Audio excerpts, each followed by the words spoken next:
This podcast is a member of the Place to Be Nation family. Visit us at placetobenation.com, the only place to be in your pop culture world.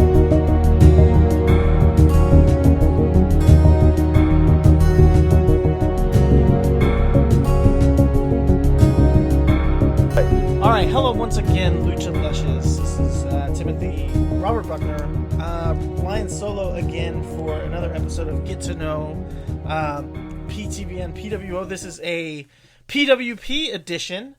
Officially, I guess the first one, but not really, because I talked about it, but it never got released. The one lost episode that we've ever had was going to be the first Pro Wrestling Ponderings interview on the show, and that was with Carrie Awful, but that was the unfortunate recording disappeared episode. So that was with Carrie Awful and special guest co-host on that episode of Hugh Little. That was a real banger, and I just recently got to meet Carrie Awful in person for the first time, so that was nice.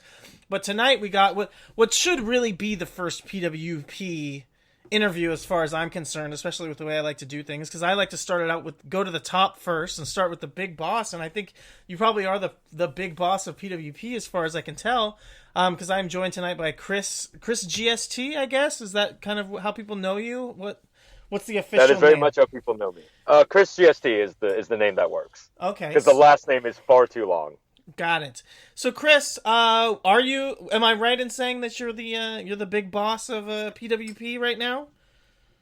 Yeah, I am kind of the de facto senior editor since Jerome Cuson stepped down about a year or so ago. Okay, and speaking of Jerome, this is just a stupid anecdote, and we're going to get into stuff, and I mean, I'll just out myself for going on XWT, which I think everybody who's listening to this knows what that is probably, and if you don't, it's one of the many secret torrent sites to watch illegal torrents of wrestling videos and stuff that you decide not to pay for because you're a terrible person. And a while ago, I saw a torrent that got posted, and then in the comments, there was a user who had the name Jerome Cuson, who left a comment saying, "Oh, good, I can steal this and put it on my blog now." And I always thought there's no way that that's the real Jerome. Like, that's someone who's, like, trolling, making fun of him. You know what I mean? And I always thought that was such a weird thing. So when I hear people talk about Jerome, I always remember that person who, like, why would you take the time to make an account and do something weird like that, where you're, like, kind of playing this character of, like, trying to be a jerk about someone who, you know what I mean, who's just, like, trying to do wrestling coverage and stuff. But that's sure. That's always. Sure. But yeah, no, I would assume 100% that is a troller. Jerome is not that type of person. Yeah, I'm always like, that's such a weird thing to see, you know, like. No, I don't think anyone would do that. And number one, and number two, like, who puts their full name as their username on a website like that? You know what I mean? That's just a very obvious troll there. So, Chris, the first question I'm supposed to ask in every episode is, are you now, or have you ever been a member of the PWO board? I know, but I do know of it. Okay. I know you're involved with obviously with PWP, but before PWP, what was your kind of stomping grounds when it came to talking about wrestling online or looking up results and stuff about wrestling online? So I go as far back as at one point I was on WrestlingFigs.com. It's the action figure message board. I believe that's still around. And I was also on WrestlingForum.com, I want to say. Yeah, WrestlingForum.com or .org, something like that. And I started the Ring of Honor Live Journal community, which at one point was, but this is back when Gabe and the original owners of Ring of Honor had it. I was actually listed on their website as a community. So that's pretty much where my wrestling online fandom began. Okay, and then from there, I guess, how long were you kind of just... Well, I guess you saying that you were, like, a big part of the ROH Live Journal pretty early on. So from the beginning, that was like back in 2002. Okay, and so, like, from the beginning, you were into kind of being more, I don't know how to say it, more involved. You weren't like one of these passive people on the online communities. You were like trying to be pretty out there, because I would assume then from there you start the website. I mean, kind of what was the impetus for starting PWP, and just kind of the genesis of the website in general?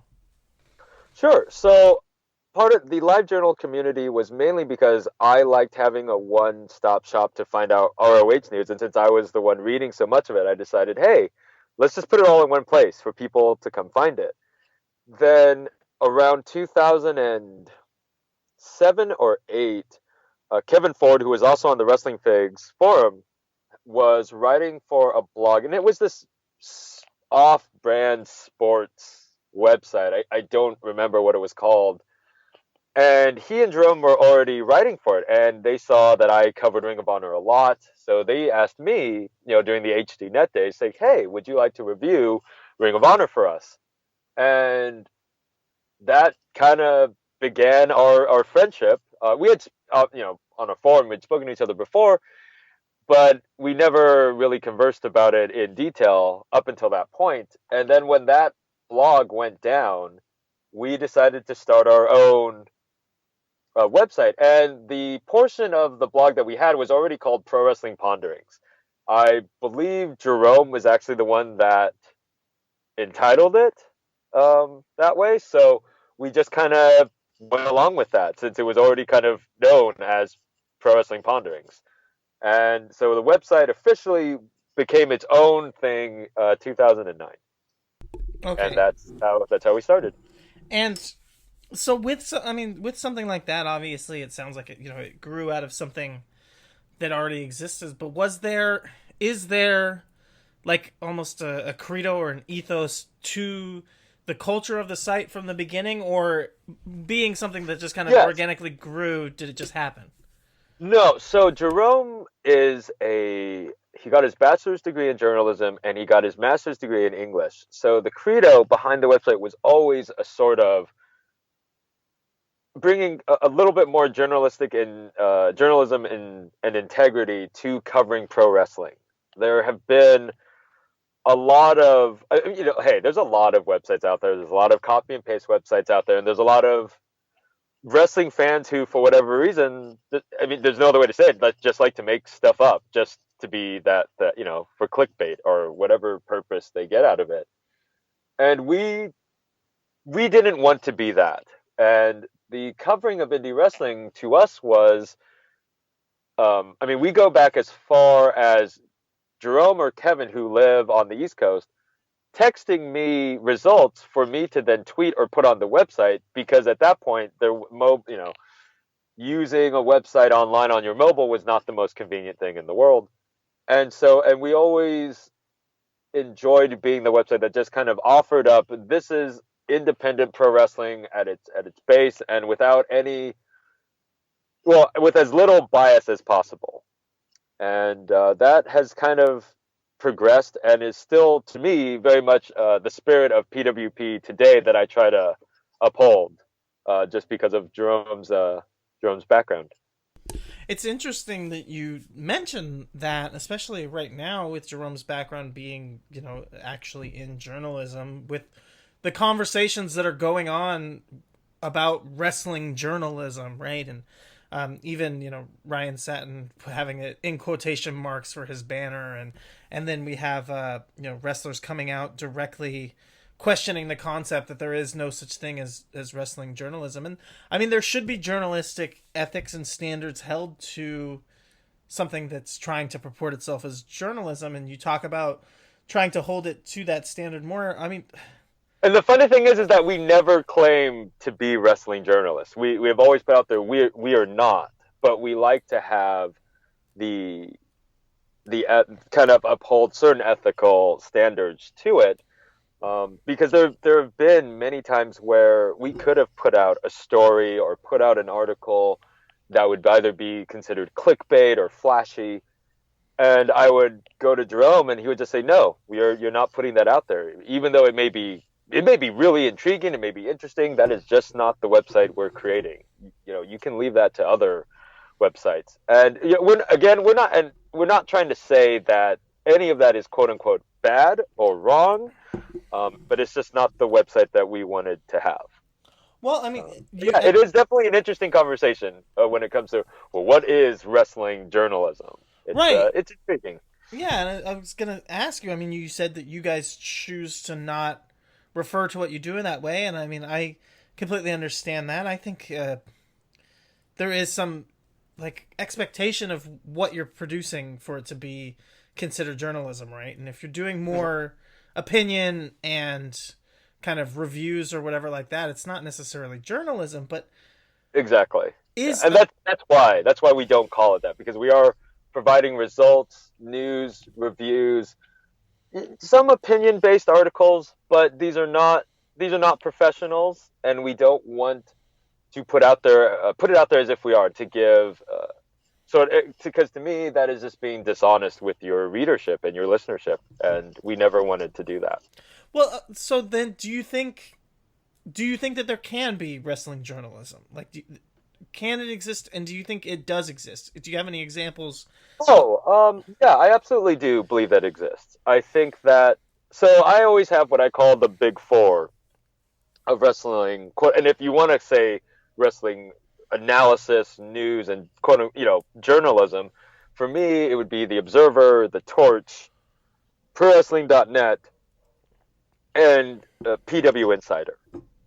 And while I am not saying that they always purport themselves 100% in a quote-unquote journalistic way, I do subscribe to them more than others. I mean, even I think there are other really good websites out there, like some of the articles on Voices of Wrestling, the Tag Rope magazines, I think are really great. And there's a few others that really do try to uphold a sort of journalistic standard, but do we sometimes fall short? Of course, because we're human beings. But I definitely think that there could be, and if someone, I mean, to me, I would have to say either Wade Keller at the Torch or Dave Meltzer at the Observer. And again, they're not perfect by any means. They definitely, there are critiques of both, but I think they spend the most time trying to be as close to that as possible. Yeah, and I mean, for me personally, and this is just me, I think the Torch is probably the closest thing to what you would say, like a almost a professional journalistic organization covering wrestling that exists. And even them, they do have a lot of, I guess, opinion and analysis pieces. But I mean, I think that stuff goes hand in hand. I mean, who's to say like an op-ed is not journalism when it's informed? Right. Yeah. You know? Right. No, yeah, I'm definitely not saying that and that's why we don't say that we're journalists also. That's another portion of that, is because I mean, I went to wrestling training for about a week and a half, but I've never been quote unquote in the business, and neither have any of us, except, Kevin Ford does commentary for Nova Pro. Jerome has done some commentary stuff in the background. But at that point, it's saying we have that knowledge, but we really don't. We don't have the institutional knowledge of actually being in the business. And again, that is not to say that degrades our opinion, but I would also posit that, well, then I'm not going to say that this is journalism. So I mean, that's an interesting thing too, because I almost feel like that argument about like having to be more involved in the business to have your opinion be taken seriously is almost. Oh yeah, and that argument is fakakta. It's completely false. It's a false narrative, because anyone that says that, I'll posit them. Okay, well, did you have an opinion on a movie? Oh yeah, of course I did. Have you ever been an actor? No. Oh, well then your opinion means nothing. And then they go, well, wait a minute. I watch a lot of movies, and I go, well, I watch a lot of wrestling, and I talk to a lot of bookers, and I talk to a lot of wrestlers. So if you're going to say that my opinion doesn't matter and I shouldn't even be able to express it, well, then maybe you should stop expressing your thoughts about movies or politics or anything that you've never been involved with. Yeah. So, I agree with you. It's that argument when I hear promoters or wrestlers say that, I just go, well, you're a child and you really don't have enough worldly experience to realize that everyone has an opinion. There is definitely a gradient to how much wisdom is behind those opinions, for sure. And that is not to say that I know more about wrestling than someone who's actually in it, but I have been involved with it long enough I mean, anyone who is on a presidential cabinet, have they ever served on that type of level before? Probably not. But they now are, and you hope that the wisdom that comes with that will guide them in the correct direction. And so I feel like it's the same way for anyone who decides to cover this. Now, at the same time, hey, there are a lot of websites and podcasts out there where the guys, they have their opinions, and as long as they don't go, well, these are, this is quote unquote. I don't want to say the term educated because that's too strong of a term, but if they express like, hey, this is just our opinions, and we know that everything is subjective, then great. But if there are definitely some podcasts who have I've listened to, and they try to pretend that they know something more so than. No, I'm not saying like a wrestler who's only been in it for a cup of coffee, but when they start telling other wrestlers like, "Hey, this is how it's supposed to be," it's like, well, I'm sure every locker room has its different nuances, and so at that point, I would get annoyed, and that's what we try to not do at PWP. We try to not pretend that we quote unquote know how this is supposed to work. Um, and again, that's why we don't ever go, oh, this is the journalism for independent wrestling. It's like, well, we're a blog and we cover news and analysis, but we're not going to pretend that we're quote unquote experts.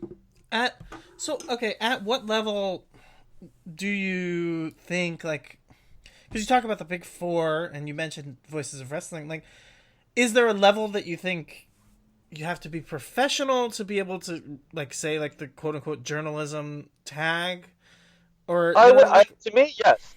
For me personally, yes. I don't prescribe to people saying that, well, you can never get to that level. Now, and also I think to a degree that it's in a way sort of an ego thing. There are several writers for news outlets out there that I listen to and subscribe to, and they've been writing since before I was even born, and they will still, when they put stuff out there on Twitter, will say, well, just so you know, I'm not a journalist. I've just been giving my opinion for many, many years, and they genuinely mean that. So I don't know what level that would be. I personally would think that someone like Jerome, who I admire greatly, that he went to school for it. I'm not saying you have to go to school for it, but I would hope that there was some level of education that you went through before you start saying, well, I'm a professional at this. Because technically, if you're a professional, if you get paid to do it, well, then that means I'm a professional blogger, because in some ways I make money from the website. But that's, I think to some degree, I think it's just subjective. It's open ended, and I don't try to put a limitation on that. Okay. So, yeah. So one of the people that I listen to a lot is Todd Martin, who wrote for The Observer. He's now at The Torch. He writes for the LA Times. And even though he's done that for a while, I wouldn't say he's a quote-unquote journalist, whereas I would say someone like Ariel Helwani is most definitely a journalist. So. Okay. Do you think that there's some level of intent that makes it, like, you could take it at that level, or do you think it really comes down to just what you're actually producing? I don't think it's necessarily that's kind of a hard question to answer, because it is there's definitely the content. You have to have the content side, but just because you produce content does not make you a journalist.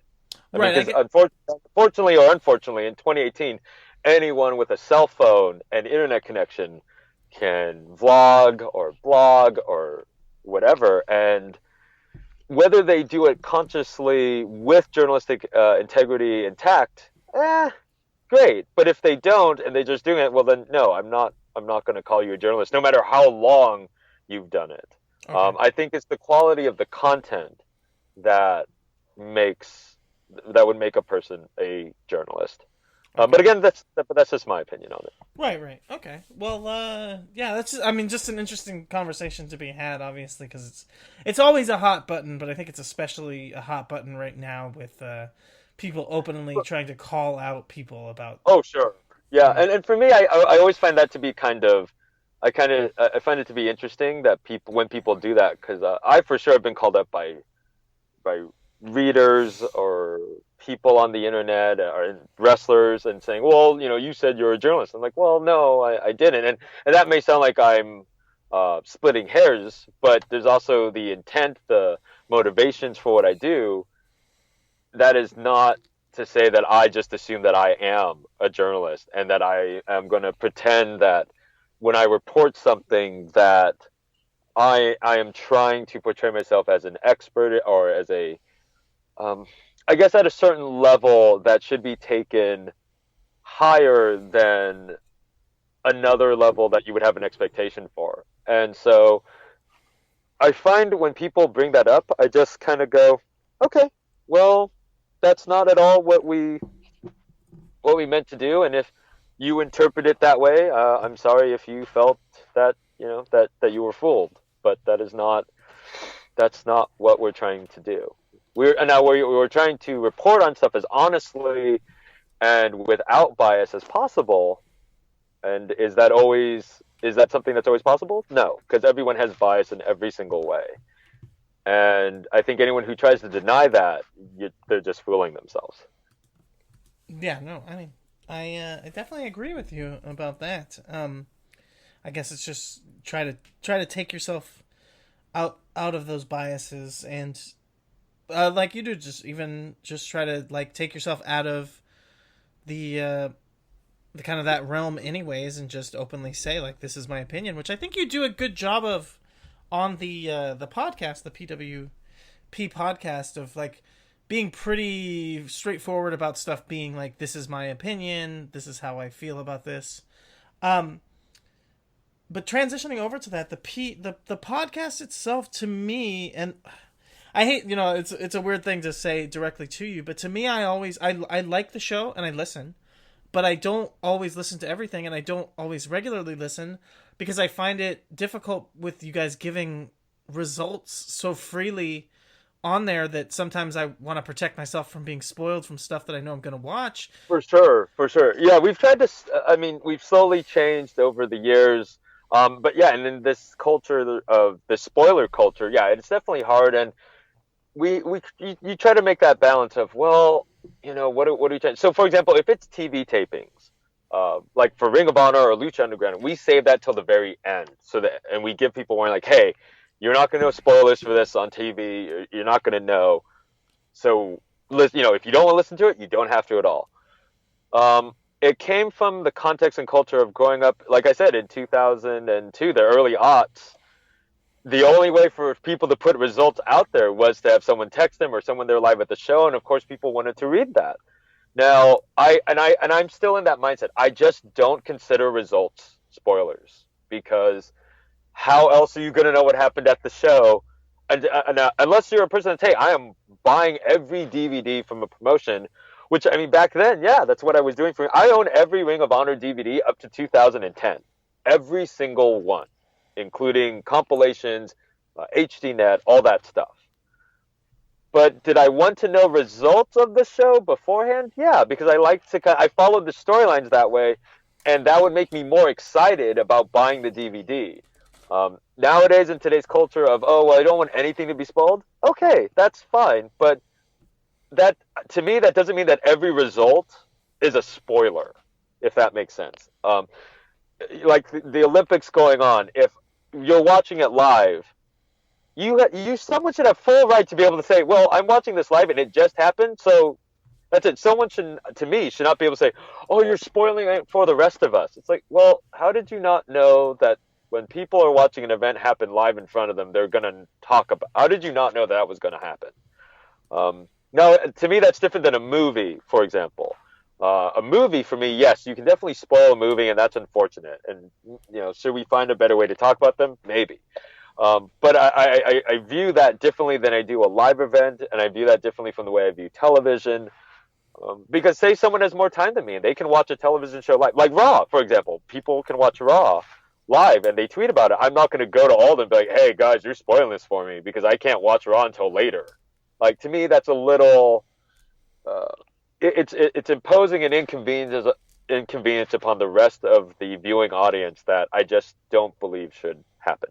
So, Oh, but I appreciate it that you, if you are so involved into a product, you don't want to even know the results of a show before the DVD or the MP4 comes out. And yeah, it's a hard balance to try to decide what is appropriate for reporting that or not.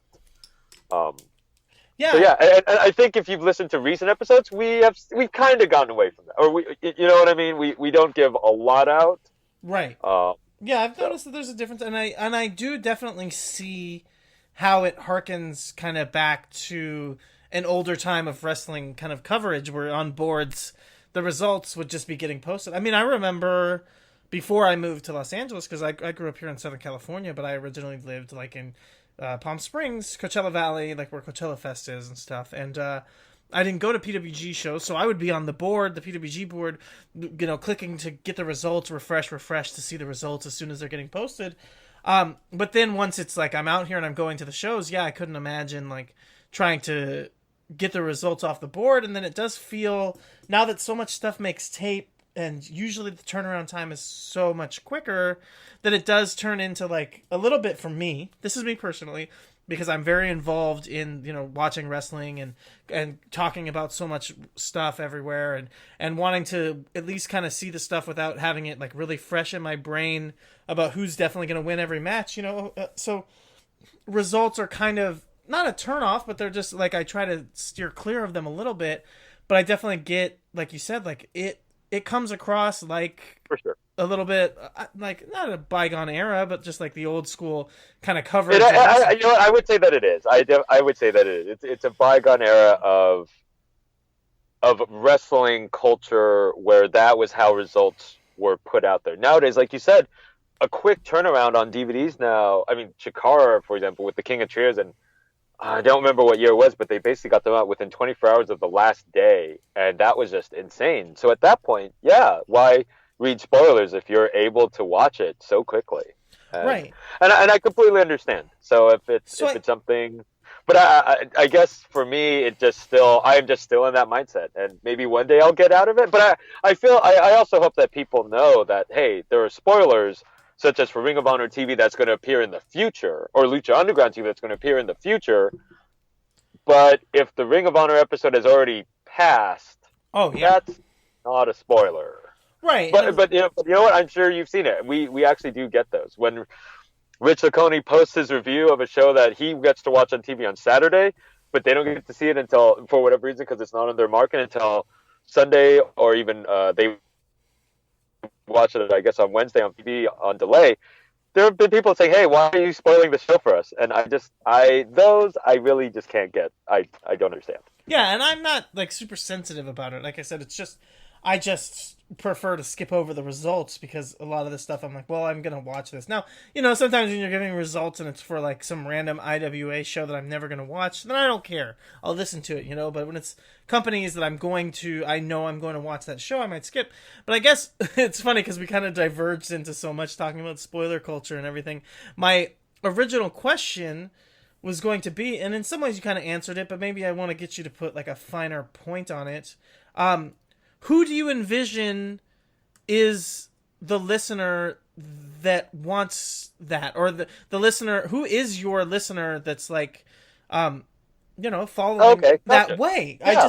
Because for me, that's always been my question, is I feel like the show is targeted to someone like myself, and someone like myself is going to watch this stuff, so I don't want to hear the results, but like in your head, who do you see that fan being of your podcast that wants to hear the results given out that way?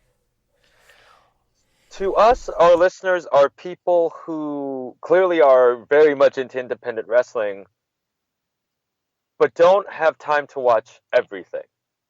So,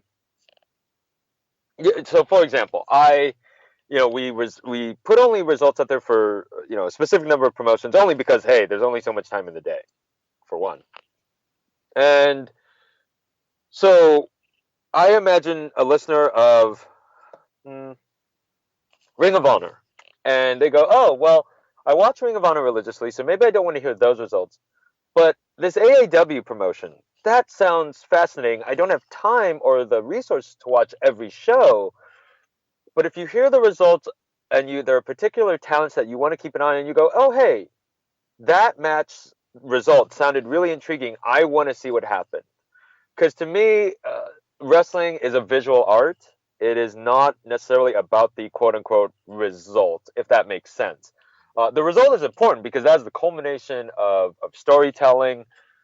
But if you just know the result, but you don't know the action that occurred in the ring, I want to say that it shouldn't entirely be ruined for you.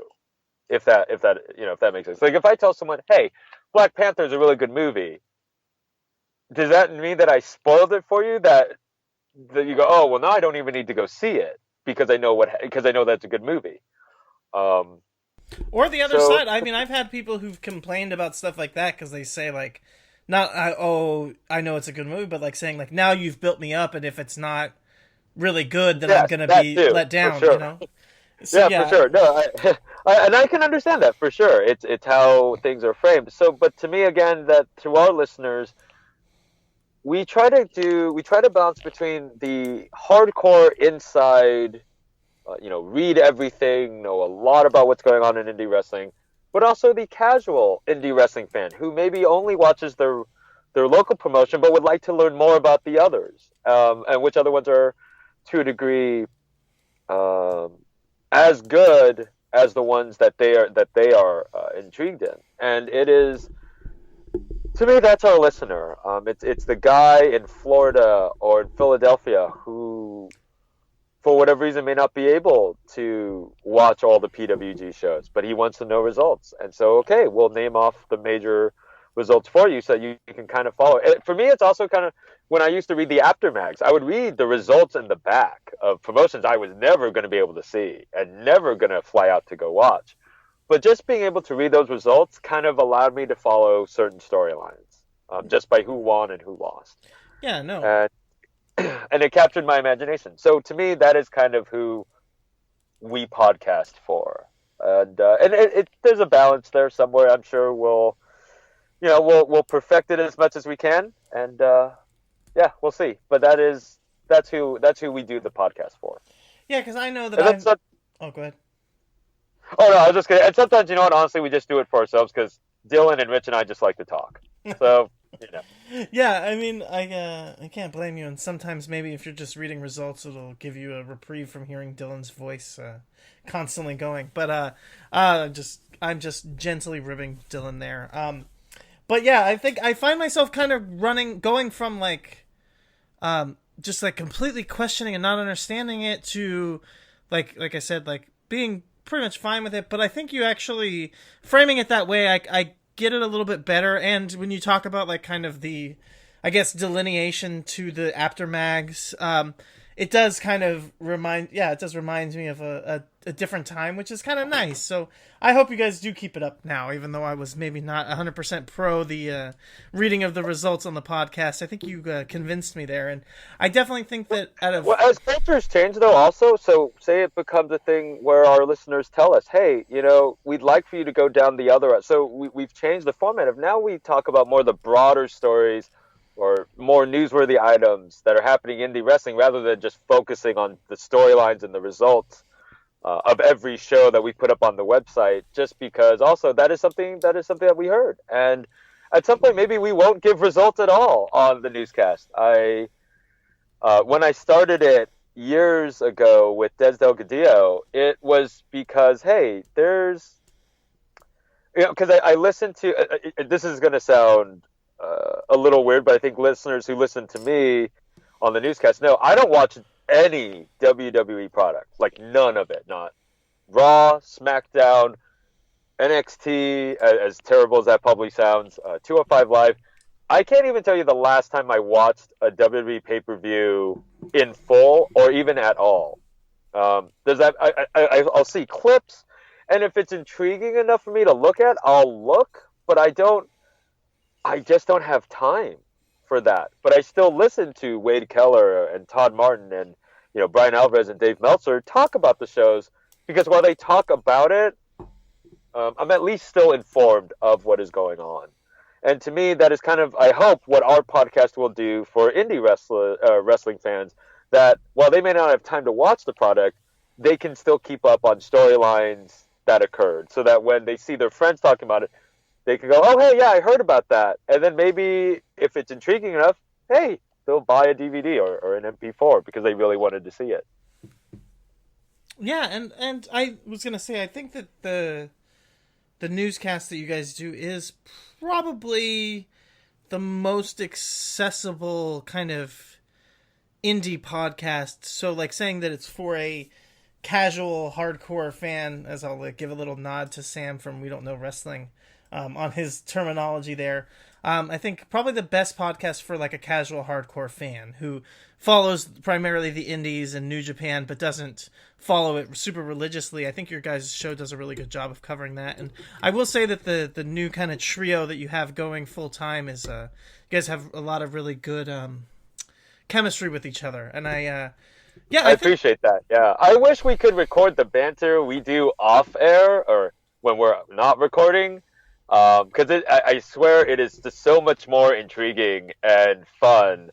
But at the same time, we'd probably get into tons of trouble with people. So. Yeah, and you can't catch that lightning in a bottle sometimes, you know? It's just... I can't remember... I think Joe Lanza tried to do like a unfiltered podcast where he just talks about stuff other than wrestling. I remember that. And it's just not the... It's not the same. Yeah, somehow it wasn't the same, even though it was still, in a way, entertaining, because it was still Joe Lanza, who's entertaining as all get up. But something was off, even though it was quote-unquote unfiltered, if that makes sense. Yeah, it's like the off-the-cuff stuff that you're saying in the context of a wrestling podcast is a lot different than when you're then trying to be like, this is just a, I guess, shock jock comedy kind of thing. It's just two different worlds, so it doesn't always work out that way. I guess we should probably take a break. We'll come back and maybe get into some real life stuff outside of just this wrestling stuff, which is taking up a huge chunk of this conversation now. And then, I guess that'll be it. Additional consideration paid for by the following.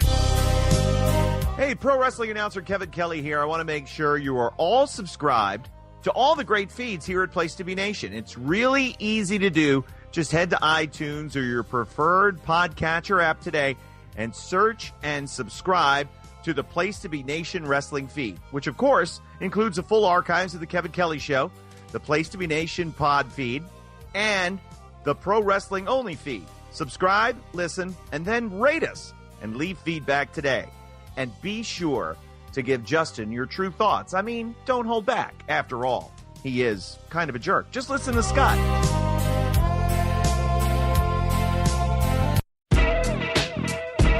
Place to Be Nation's JT Rosero and Chad Campbell here. We want to let you know that we have a ton of great podcasts available to you on iTunes, Stitcher, Google Play, and PlaceToBeNation.com, and we offer those to you on 3 great feeds. On the Place to Be Nation wrestling feed, we bring you the Mothership, the original Place to Be podcast, as well as Main Event, Lucha, Afterground, and our monthly pay-per-view reaction shows, as well as the Our Vantage Point podcast and Jeff Learns Wrestling. In addition to these full-length shows, we also deliver quick-hit pod blasts on topics old and new. Over on the Pro Wrestling Only feed, we dive deep inside the wrestling business with a stacked army of experts leading the way. The feed features potpourri shows such as This Week in Wrestling, Greetings from Allentown, Psychology is Dead, Puro Potpourri, Stacy and Elliot's Bogus Journey, and the Military Industrial Suplex. We also have shows that focus intently on certain topics like Letters from Center Stage, Space City, and NWA Classics on Demand Adventure, Through the Years, Strong Style History, Strong Style Story, and Mount Olympus. Plus, the feed has the full archives of legendary shows like Titans of Wrestling, Where the Big Boys Play, Letters from Kayfabe, and much more. And on our popular Place to Be Nation Pop podcast feed, we offer such great shows as the Glenn Butler Podcast Hour Spectacular, Rank and File, PTBN Dadcast, Go Home in a Box, NBA Team, and Lucha Undead, as well as a veritable podcast heaven for comics fans with the Hard Traveling Fanboys, Sellers Points, Todd Weber's Conversation, Geek and Sassy, and Imaginary Stories podcasts. You can find all of these current shows plus archives of our past podcasts, including The Kevin Kelly Show, as well by subscribing to all of our feeds on iTunes. And while there, be sure to rate and leave feedback as well. All of these shows, plus others, available on PlacementNation.com, where we cover pro wrestling, sports, movies, comics, plus in-depth stretch projects and more. Be sure to support our site by using PlacementNation.com/Amazon when shopping online, and download our free PTB Vintage Vault Refresh ebooks via the links on our site. We also want to thank our friends at Bonehead's Wing Bar in West Warwick, Rhode Island, and Fall River, Massachusetts, TheHistoryOfWrestling.com, and Scott Keats' Blog of Doom. Be sure to follow us on Facebook, Twitter, Instagram, and Tumblr as well. PlacementNation.com, the only place to be in your pop culture world. All right, Chris, well, we're back, and I guess I want to get into real life stuff now. You said you're a California boy, born and raised. I know you're in NorCal, which is, kind of on enemy territory for us here in Southern California. I know that there's a little bit of a feud there in Northern California, but is that where you were kind of born and raised, as you said, in California? Are you a NorCal guy through and through? Yes, I was raised in Monterey, California, and NorCal has always been my home. So now I'm in Sacramento. I actually lived in Hermosa Beach for a little while. Oh, nice. But NorCal is always what I rep. But that does not necessarily mean that I am not the biggest Golden State Warriors fan. For as sacrilegious as that sounds, oh, I'm like, geez. Okay. I know, right? And now everyone listening to this just suddenly turned off the show. Yeah, you're in trouble, buddy. That's you're not a Steph Curry guy? Oh. So I mentioned the feud. Now I've always made the assertion that like the kind of animosity between Northern California and Southern California is like pretty one-sided. And I don't know if you agree with that, but to me, everyone I know here in Southern California pretty much thinks that Northern California is pretty cool. And then a lot of people that I know from Northern California kind of like look down on us down here. Do you think that that's a fair assessment, or do you think that maybe I'm just being a little bit defensive? I think when I was a kid, that could have been, I could see that as being true in terms of perception. Nowadays, so I just went down to a convention in San Diego this past weekend, and all of us had a ton of fun. And we're all from Sacramento, and we enjoyed the hell out of it. So I would say now maybe it's a little different, but back then, it is, and that's just cultural, that's just history. I mean, all the significant events that have happened in Los Angeles and in the greater area, that's just kind of, it is a very different culture than the Bay Area. So, while I don't want to say people look down on them, I think they want to say to a degree, well, it's different. And hey, it's the same perception I get when I leave California. I have gotten in so many other states when I go and walk into a coffee shop and go, they can instantly hear my accent and they go, oh, you're just a crazy Californian. I've heard that so many times. And I just go, okay. I mean, I don't think we're that crazy, but I get why you're saying that. Yeah, no. I guess that is true that maybe it's similar. I personally love the Bay. I go up there pretty regularly. Actually, some of my closest friends live in like Oakland, San Francisco, stuff like that. And I'm also, the other side of this podcast too, I guess you may or may not know, is like beer. We do some beer reviews and stuff like that as well with my buddy Adrian, who actually lives in Colorado, which is another huge kind of beer city. He lives in Denver. It's a beer state, but specifically Denver is a huge beer city. And so I love San Francisco for like the beer scene as well. So yeah, I love it up there, but what do you kind of get into up there in Northern California? And just overall, like, do you have any regional specific kind of hobbies or dalliances that you get into? Yeah, so Monterey, growing up there, I surf. I'm not saying that people in SoCal don't surf, because you definitely do, but I feel like it is a California thing. So yeah, I surf. But other than that, I wouldn't say there's anything that I specifically do that's specifically NorCal. Right. Which, surfing is a big thing in California for sure. Do you still get into it now? In Sacramento, it's a little bit harder to do. The beach is a little further away, about an hour and 45 minutes. But yeah, I still get into it. It's so funny to say stuff like that because, yeah, like I have friends in, Colorado, friends in Texas, stuff like that. And when you say like the beach is, under 2 hours away, so it's hard to get out there, I bet they think that it's just a shock, because Because for Oh, them, yeah. it's like to get to the beach, how long would it take, you know? I worked on the wharf in Monterey when I was a kid, and this big, tourist bus came up, and I'm watching all the people get off of it, and they come into the shop, and this nice elderly woman came up to me, and I'm standing behind the register, and she says, "Hey, can you tell me what lake that is?" And I turned around, looked out the window, and I said, "Oh, that's the Pacific Ocean." And just the look on her face is something I have never forgotten, because it was just so amazing. I like to imagine that she, I think I said that the bus plates were from Kansas, and I like to think that she had never been to California, never been to Oregon or Washington, and came out here, and for the first time ever was seeing the ocean. And I think she was in her 70s or 80s. I'm pretty terrible at judging age, but she was pretty elderly, and I always remember the look on her face, because it was just so. It was amazement. It was awe. It was like, oh my God, I am seeing the Pacific Ocean, and yeah. So I totally get it if I say, hey, I'm in the ocean. But at the same time, so you kind of know this. I don't know. Could kind of make it wrestling related. When you live in LA, but so you know that from where I am, I'm 6 hours away. 6+, actually, I'm about 7 hours from Reseda. So I get a lot of people asking me, "Oh, hey, how come you don't go to PWG shows more often?" I go, "It's 7 hours one way, man. I don't have the time or the money to do that, because I'll get off work at 5 on a Friday. I'm not about to go all the way down. I would never make it, for one. Right. And then, of course, the obvious answer is, well, then why don't you ask for the time off? Like, that's not necessarily how my job works. Right. I mean, So, the shows are crazy though, because we get people who come from like Boston, and I know.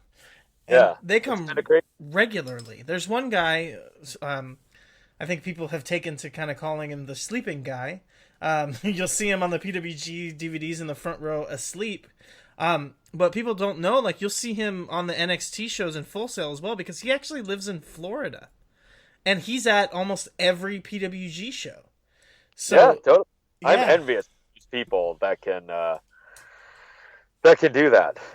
Yeah, I mean, I don't know at this point. I've kind of stopped going to the PWG shows, but I mean, I guess that's another question. Do you go to any indie wrestling shows very regularly? I mean, on my show, Regularly, no. Unfortunately, there's Supreme Pro Wrestling out here who run shows regularly. I'm actually going to go to their show for the first time for their 18th anniversary show. Hey, they're one of the original homes of Timothy Thatcher, man. I mean, you should have been going for a while. I used to watch him when he was part of the Sacramento Wrestling Federation. Okay. So I would see him there. And also APW, I would go to their shows sporadically. But for me, it's honestly, it's time constraints. There's just not enough time. And as weird as it sounds, given how much I do in indie wrestling, going to indie wrestling shows is not always the most appealing thing for me to do, because I already spent so much time watching other indie wrestling that to then go see it live. And so this is how it would go. I am one of my only friends who watches wrestling is a guy I grew up with. We've known each other since he was 6 and I was 5. I have no other friends who are even remotely interested in going with me. So at that point, it's like, oh, well, I'm going to go to a wrestling show by myself, or I can go out drinking with, other people. So Yeah, I mean, it does. and like I said, since I don't watch all the WWE, people probably go, oh, you don't watch that much wrestling. So you got to add up. I watch like AAW, PWG, New Japan, Ring of Honor, CWF Mid-Atlantic regularly. And that does not leave a lot. And then other promotions as well, such as, Southern Underground Pro right now I'm getting into, Nova Pro I'm getting into, AIW I'll watch shows when someone recommends it to me. Even CZW shows I'll watch when it's recommended. So I watch a lot of wrestling. Right. So the idea of going to a live show by myself, it's not the most appealing thing in the world. Got to get you more into the UK and Australian scene, though. That's the next step, I think, here. Oh, absolutely. Yeah. You know, people are like, oh, you should go to a live progress show. You should go down to New Zealand. It's like, okay, sure. I'll totally watch that. Right. Well, I guess, let me see. So did you go, like, to school in state? Did you, like, have you lived any time outside of California for a prolonged period of time at all? I lived in France. Okay. For about 9 months. Oh, okay. What was that? What were you doing there? Let's just say that was me finding myself. Nice. So you were on your Benjamin Franklin shit. Yeah. You could kind of say that. Yeah, maybe not as much syphilis as old Benny Frank's got, but still having some fun. Definitely not powdered wig level. Yes. But yeah, no, that was just me kind of getting away and kind of going, okay, you know, I'm gonna go outside of the United States for a little while, and that had nothing to do with anything political or anything like that. It was just, I just kind of want to get away and not be around my bubble, my sphere. And while I love California, and I also, my sister went to school in New York, so I loved going there. I just kind of wanted to be away. It had to give you some frame of reference, I would assume, right? I mean, kind of seeing another culture, being immersed in another culture completely.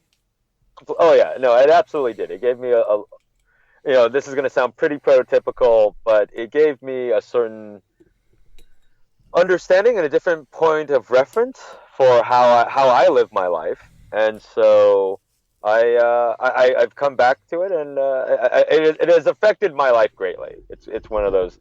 I don't want to say it was a huge cathartic moment, but yeah, it provided a lot of different ways for me to how I view the world and people. And luckily, I did it when I was pretty young. Yeah, so that was the next thing I was going to ask. What was the time frame? Where were you at in life when you decided to go out there?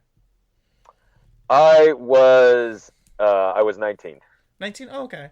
So you were just kind of finishing up high school and took some time. So I guess to give some context to that, yeah, no, I finished high school when I was 16. Oh, nice. And I had been in, I was taking college level courses pretty young. So anyone that doesn't know this, if you can guess from my last name, if you know my real last name, I'm Chinese. So I had the typical tiger mom who put me into college level courses when I was 13. So by the time I was 18, I was burnt out on school. Right. I was a few credits away from an AA. Or actually an AS technically. And I was just burnt out of school. I just wanted to go out. Not go out like a party, but I just wanted to leave. So I actually just recently finished my bachelor's degree and applied for law school in December because I did not want to deal with school after having dealt with it for so long. So yeah, going away was kind of my thing, and that like I think I mentioned to you earlier, I lived in Hermosa Beach for a little while, so that was also during the same time period. Was that before or after you went to France? After. Okay, so you came back to the States, and did you go directly to Hermosa Beach, or did you stop anywhere else? No, I kind of went directly. I flew into LAX and met up with a couple friends there, and they let me stay with them. So nice. I went, okay. Nice. Yeah. And were you just kind of floating around, or were you doing like? Oh yeah, I was definitely floating around. I was basically couch surfing. Okay. Well, that's I don't know. Like, I don't know what is it. It's like Kerouac, right? You kind of had to have that time, even if you're. I definitely did. I worked at a Century Theater. I then made the great career choice after Cinemark bought Century because they wanted to push me back down. So I got to salary at Century, and then they wanted to push me back down to hourly because they wanted to bring in their own managers who they had trained. And even though I was already right below assistant general manager, they were like, well, you're not one of ours, so we're going to push you back down to hourly rate. And I went, it's not going to happen. So I made the great decision to go to Blockbuster. So, Oh. and we all know how that turned out. Yeah, perfect timing. What was this? This was like early 2000s going to Blockbuster? Or... Yeah, it was 2000 and, oh God, maybe, shoot, 6 or 7? Okay, so either way, it was like within 5 years of the company going out of business. No, I was there when our new CEO came in, and he was the CFO for 7-Eleven, and the changes he made to Blockbuster were ridiculous. We started selling books and sandwiches, and went, oh my God, you're running this like a 7-Eleven. When at that point, it was killing us. We had the online deals, and we could have been Netflix before Netflix, but he didn't think that was, for whatever reason. And you read the business cases on it afterwards. So hindsight being 2020, completely ridiculous. But even then, as employees, we knew this could have been a thing. And people will tell me this, and they go, look, Netflix, well, they didn't really know what they were doing. Yes, they did. 100%. When Netflix was started, it was never meant to be a DVD business. Look at the name, Netflix. It was always meant to be branded for the internet. They just knew that they had to grow their base first through DVDs. They were always going to go online. And it was kind of ridiculous that even though we had the contracts in there already, that Blockbuster didn't do it, or they didn't pull the trigger soon enough. And by the time they did, it was too late. Yeah, because by that time, the Redbox came in. Yeah, so. I remember towards the end of Blockbuster, there was some kind of subscription service that they were offering that was very similar to what Netflix became, and I was like, oh, this is super cool, and it had that feeling where you're like, how are they making any money off of this? And obviously it bears out now that you see they would have been Netflix. That's how they would have made the money, is that they would have just gotten this kind of market permeation. Wow, that's that's a big old lesson there. Everyone listening going, oh wow, God, this guy's old. Yeah, well, no, I mean, Blockbuster. You're not that. I would assume you're not that old. I mean, Blockbuster when you're in your. I always like to 20s. Joke around that. I was at Blockbuster in my 20s. Right, but what were you saying? You were joking around about? I always like to joke around to say that I am the oldest person in the room, because even though, especially nowadays, I am not. I have a lot of life experience. Right. So. And I mean, some of it not so great. I definitely relate to that. I've always been the youngest person where I work, but always felt like the oldest person there.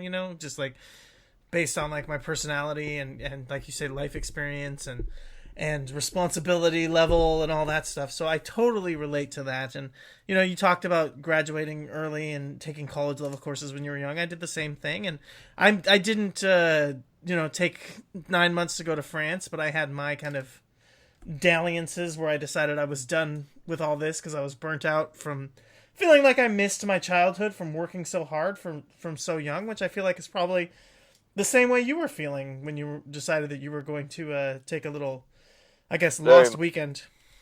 Yeah, very much so. Yeah, which, hey, I mean, sounded like you earned it. Sounds like it was definitely a good time. Now, when you were at Blockbuster, you didn't work your way up the corporate ladder like you did at the Regent Theaters, did you? I actually was in training to run 2 different stores. So I got to assistant general manager there as well. And it just didn't work out. And then it's hitting the fan. See, it's just, that's the problem with being, I don't know, that personality. Even when you like we're talking years. I was at Century for 2 years, and I was at Blockbuster for 3, I think. Right. I was coming up on 3 when, it was going to and you could tell it was going to go under. And it was like, okay, well, we need to leave. And by that time, luckily, I was with the person who became my, at the time, fiance. And so it was time to move, so we made the move to Sacramento. And and was that still Hermosa Beach? No, she was actually originally from Sacramento, which ironically is why we moved back up here. But yeah, that's a whole different story for another time. Yeah, we might have to do another episode because we're pretty much running out of time here. But before we go, I have to ask you the final question, and I completely blew through the middle question, but we'll maybe save that for later too. So before we go, I got to ask you the final question here, Chris, and it's pretty simple. I think you may have already hit some stuff that would have qualified to answer this question, but unfortunately now it's off the table. So if there was someone who only knows you from the podcast, or maybe some of the stuff that you write on the website, they don't know you too deep personally, what would be something that they'd be shocked to find out about you? Yeah, I would think that it would be that I am incredibly politically incorrect. Okay, I think yeah. so. If you've listened to the show for a while, you know that I try to toe that line on there, even though it is technically my podcast. And it's because that's how I am in life. Like, heck, even on this podcast, you could probably kind of tell, like, hey, that's just my natural personality when doing things that I know are for public consumption. But if you're one of my close friends, you will hear I make jokes, I make comments that are wholly just really, really crass and wholly, like, these are not things that people would say probably if they were in any public space, but I will do it. I have two friends. We hang out at this Beach Hut Deli, and there are times when we get pretty rowdy, and to the point that the owner, who luckily is a friend of ours, will just say, "Hey guys, I know you, but my customers don't know you, so keep that down." So yeah, that's one of those things. All right. Well, I mean, that definitely is surprising to me because, yes, you come across very professional, very straight-laced, and very respectable. So, I mean, not to say that it's not respectable to make some off-color comments, and people who followed me long enough know that I have made my fair share of off-color jokes here and there. So maybe that's what we'll do when we do the Secret After Dark, like you're talking about, the banter. Yes, that's the not unfiltered. recorded. Unfiltered. Yeah, we'll do the Chris GST Unfiltered podcast. See how that goes. All 5 listeners you'll get from that. Well, all right, Chris, this was a lot of fun. I feel like we barely scratched the surface here, but we'll definitely have to have you back, I think. Maybe get a co-host or another person on here and really get into some stuff. But I guess... I apologize for being so long-winded. That's just me, too. Oh, no, I love it, man. It makes my job easier to have someone who's willing to talk. It's not as fun when you get people who aren't going to give you some answers, some actual answers, So thank you so much. Is there anything you need to plug for the people? I mean, it's always weird to ask that on this show because essentially this podcast is like an hour-long plug because we essentially talk about your work the whole time, or for a good part of it, but give out the web addresses and all that stuff so that people can go and follow you and stuff like that. So I'll actually plug this, and this will hopefully come off well. So PW Ponderings, we are doing a fundraiser for RAIN. The organization, we did a fundraiser for them 3 years ago, and it being coming up in the month of March, we really felt that there's been a huge conversation when it comes to the Me Too and Time's Up movement, particularly when it comes to the wrestling industry. So we are restarting the fundraiser, and it happened throughout all of March. And if you can go to pwponderings.com, find out the details there. Follow us on Twitter at pwponderings as well. And essentially what we're doing is the same thing that we have always done, which is depending on how much is raised, we will do marathon podcasts with special guests. Last year we raised a little over $1,200, so that meant 10 hours of content. I believe this year we're doing more. It's actually more. It's more a project for Jerome, who will sporadically come back and do stuff with the website. So yeah, I hope everyone will come and donate to RAIN. I mean, it's a great organization. If you don't know about it, it's the organization that Mick Foley is heavily associated with.